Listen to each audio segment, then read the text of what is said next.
मुबश्शिर साहिब, अगला सवाल ये है कि ये जो सूरह असफ में है, सूरह 61 आयत 7 में ज़िक्र है याती मिन बादी इस्मुहु अहमद। इसमें जो लफ्ज़ है बाद, इससे क्या मुराद है? जजाकमुल्ला शराज साहब।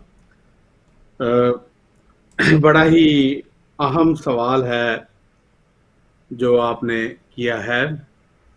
और मैं इसके जवाब के लिए आपकी खिदमत में ये अर्ज करूंगा कि हज़रत मोहम्मद रसूलुल्लाह सल्लल्लाहु अलैहि वसल्लम और कुरान करीम से जब हम रुजू करते हैं तो इसका तफसीली जवाब हमें मिलता है। देखें, इल्म कलाम में शराज साहब बाज़ औक़ात बाज़ हवाला जात या कुरानी आयात जो होती हैं वो दो धारी तलवार का काम करती हैं। अब इसी आयत को ही देख लें, जहां ये वफात मसीह नासरी अलैहिस्सलाम का ऐलान कर रही है, वहीं पर आमद मुस्तफ़ा हजरत मोहम्मद मुस्तफ़ा सल्लल्लाहु अलैहि वसल्लम का ऐलान कर रही। और साथ ही साथ आशिक सादक हजरत मोहम्मद रसूलुल्लाह सल्लल्लाहु अलैहि वसल्लम यानी हजरत मसीह मऊद अलैहिस्सलाम का भी प्रचार कर रही। तो ये है दो धारी तलवार। इल्म मनाजरा में भी जब इस आयत को पेश किया जाता है तो ये दोहरा काम करती है।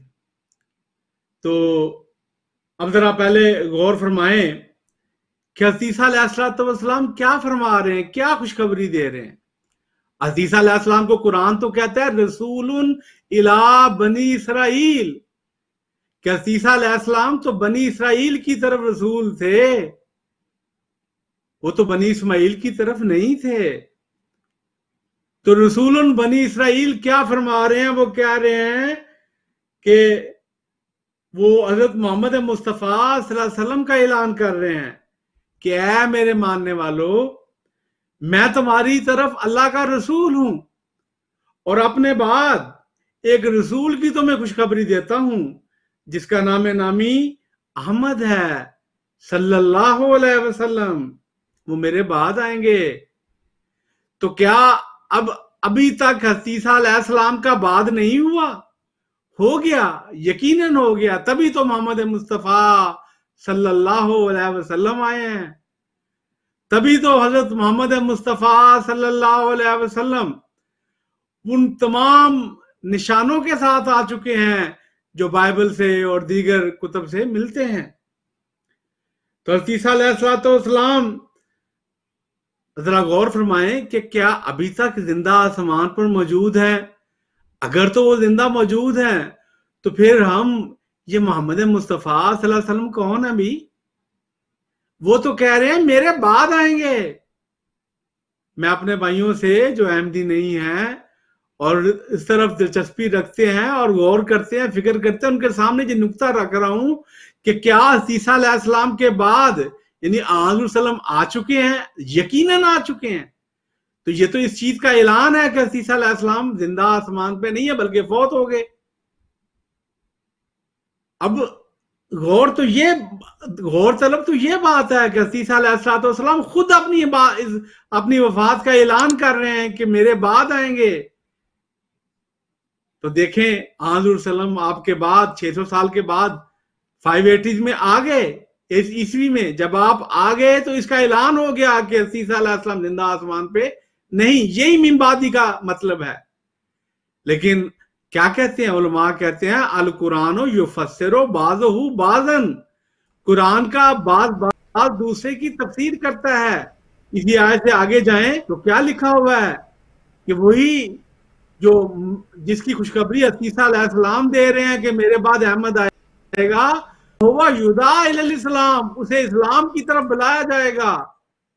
तो ये इस चीज का ऐलान किया जा रहा है कि जैसे हजरत मोहम्मद मुस्तफ़ा सल्लल्लाहु अलैहि वसल्लम ने अपने मसील का जिक्र किया कि इन्ना अरसलना इलैकुम रसूलन शाहिदन अलैकुम कमा अरसलना इला फिरौन रसूला। हजरत मोहम्मद रसूल सल्लल्लाहु अलैहि वसल्लम ने फिरौन की तरफ जो रसूल मूसा अलैहिस्सलाम है उनकी तरफ कहा कि मैं उनका मसीह हूं, तो आने वाले ने कहा, हज़रत ईसा अलैहिस्सलाम ने कहा, मैं हज़रत मसीह मऊद अलैहिस्सलाम ने फरमाया कि मैं मसीह ईसा हूं, जिसकी खुशखबरी हज़रत ईसा अलैहिस्सलाम ने भी दे दी कि मेरे बाद एक रसूल आएगा जिसका नाम अहमद होगा और वो इस्लाम की तरफ बुलाया जाएगा। तो मिम्बादी का मतलब तो आपको समझ आ गया कि ईसा जिंदा आसमान पे नहीं, वो फौत हो गए। और जो खुशखबरी दी कि मेरे बाद अहमद आएगा, उससे ये पता चला कि हज़रत मिर्जा साहब, हज़रत मिर्जा गुलाम अहमद अलैहिस्सलाम जो हज़रत मोहम्मद वसल्लम से ठीक 13 साल के बाद 14वीं सदी में आए, जैसे हज़रत ईसा अलैहिस्सलाम मूसा अलैहिस्सलाम के बाद ठीक 13 साल के बाद 14वीं सदी में आए थे। इस कमा ने बता दिया जो आयत इस्तिखलाफ में है, और इसमें बता दिया जो ईसा अलैहिस्सलाम खुशखबरी दे रहे हैं कि मेरे बाद एक रसूल आएगा जिसका नाम अहमद होगा। और ये है वो दोधारी तलवार जो एक तरफ वफात मसीह का ऐलान कर रही है, तो दूसरी तरफ हजरत मोहम्मद मुस्तफ़ा सल्लल्लाहु अलैहि वसल्लम के आशिक़ सादिक़ का भी ऐलान कर रही है जो मसीह ईसा बनकर आए।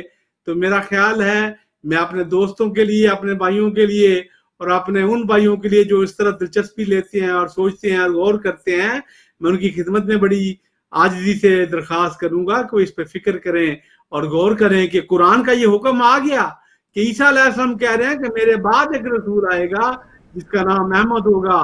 तो वो पहले अहमद तो सल्लम ही है, वो आ चुके, और ये ईसा अलैहिस्सलाम की वफात का जिक्र कर रहे हैं अपने आप। तो ईसा अलैहिस्सलाम तो जिंदा नहीं बचते, वो तो फौत हो गए। वमा अलैना इल्लल बलाग। अगर आपको हमारी वीडियो अच्छी लगी हो तो हमारी हौसला अफजाई के लिए वीडियो को लाइक और शेयर करें और हमारे चैनल को सब्सक्राइब करें और बेल का आइकॉन भी दबा दें ताकि आपको हमारी नई वीडियो मिल सके।